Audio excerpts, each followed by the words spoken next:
David Miazo, buen día, ¿cómo va? Muy buenos días, un gusto estar conversando con vos. Gracias. Ayer veía, siguiendo tu cuenta de Twitter, unas expresiones tuyas volcadas al telediario digital, señalando que el 61,8% de la renta agrícola queda en los distintos niveles de gobierno.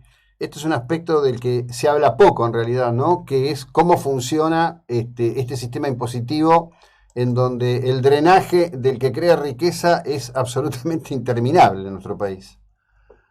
Exactamente, este es un informe que desde FADA elaboramos de manera trimestral y que mide la participación de los impuestos sobre la renta agrícola de los cuatro principales cultivos: soja, maíz, trigo y girasol.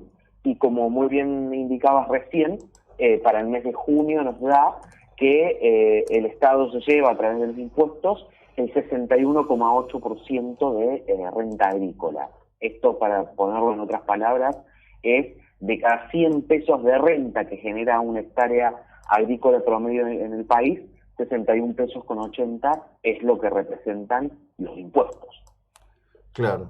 Esto de estoy trabajando para el Estado en la Argentina no es algo que nos parece con lo que deliramos, es un hecho concreto, ¿cierto? Exactamente, es un hecho concreto, es un hecho cierto, como estás bien diciendo vos, con dos características especiales. Eh, la primera es que es un número que cuando bajan los precios o hay sequía, se incrementa, porque con la existencia de, por ejemplo, los derechos de exportación que actúan sobre el precio bruto de los granos, no reconoce en la estructura impositiva caídas de la pérdida de caídas de rentabilidad, la pérdida de rentabilidad. Mm, Entonces, la primera cuestión es que es socio en las buenas, pero no es socio en las malas, en este sentido, de que claro, cuando la situación se deteriora, no es que los impuestos bajan, porque gran parte son derechos de exportación. claro. Y relacionado a esto, al tema de los derechos de exportación, me voy al segundo punto, que es algo que justamente hicimos poco en este informe en particular, que es el federalismo fiscal de la estructura tributaria. De estos impuestos que nosotros estamos conversando, el 66,6%, es decir, dos tercios, o sea, dos de cada tres pesos que se pagan de impuestos, son impuestos nacionales no coparticipables. Esto significa impuestos que cobra el Estado Nacional, pero no vuelve de manera automática a las provincias. ¿Y por qué te decía que este es un punto importante? Porque, bueno, la agricultura, por definición, es una actividad productiva ligada al territorio y, por lo tanto, muy federal en su producción. Claro. Y dos tercios de los impuestos que pagan no vuelven de manera automática a las regiones que producen. Entonces, es por lo menos contradictorio, digamos, tener una actividad que es muy federal en su desarrollo, pero los impuestos que pagan en general son impuestos que van al gobierno central. Entonces, esos dos puntos son también muy interesantes de analizar, además del nivel de participación del Estado en la renta agrícola, que también, como decías bien vos, es alto. Claro, sí, sí, evidentemente. Es una cuestión como establecida, digo, muchas veces para entender, ¿no? Cuando los argentinos, bueno, en todo momento, porque en realidad la gente, hay un sector todavía que tiene capacidad y viaja y va y viene lleno de valijas y te dicen, no, porque fíjate vos esto, el precio que lo compré en la Argentina, claro, cuando mirás cualquier cosa que comprás, tiene entre 43 y 52% de impuestos encima, ¿no? El tema impositivo es un infierno fiscal en nuestro país realmente. Sí, sí, la carga tributaria en todos los sectores de la actividad económica es alta, y bueno, en algunos sectores como el agropecuario, la consecuencia termina siendo algún tipo de limitación en la producción, porque es menos capacidad de invertir, menos capacidad de invertir en fertilizantes, en mejores semillas, en riego en algunas zonas del país, en inversiones de tipo agroindustrial. esa es la consecuencia de la alta presión tributaria. Y en otros sectores de la economía se convierte en menor poder adquisitivo de los ciudadanos, digamos, cuando las cosas que consumen todos los días son más caras como consecuencia de los impuestos. Bien. Y si me dejas agregar algo, claro.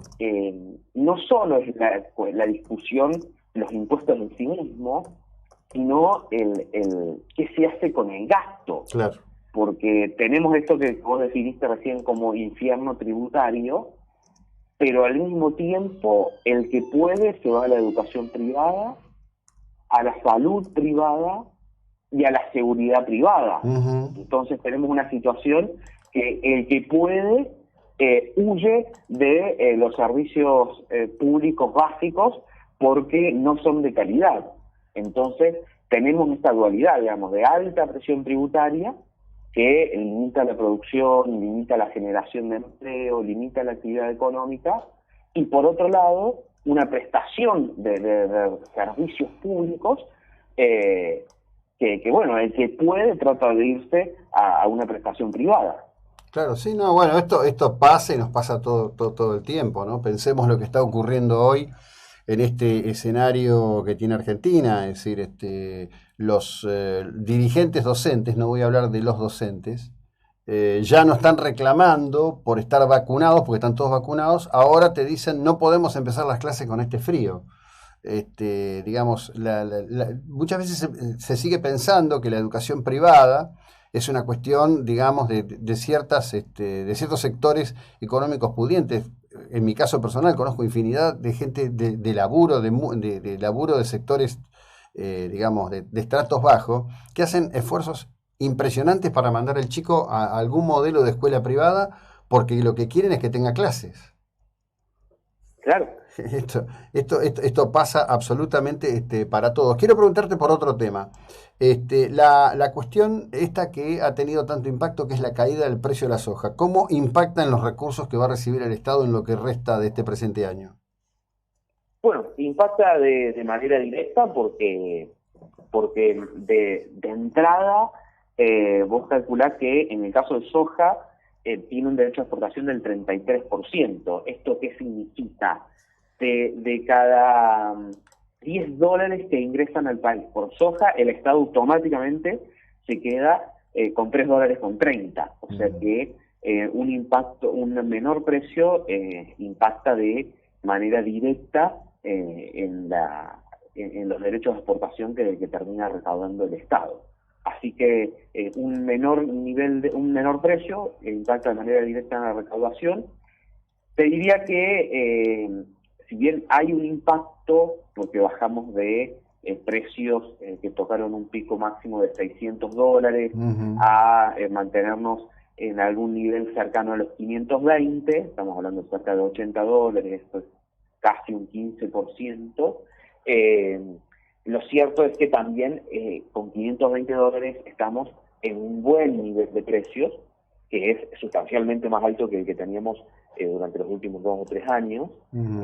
Así que hay un impacto negativo de lo que podría haber sido, pero el precio sigue siendo bueno y sigue siendo mayor que en los últimos años. Así que en general lo que vamos a tener durante este año es mayor recaudación de derechos de exportación. De hecho, de entrada estamos por empezar a sacar un informe periódico midiendo cuánto representan los derechos de exportación de los recursos fiscales para que se vea la magnitud también.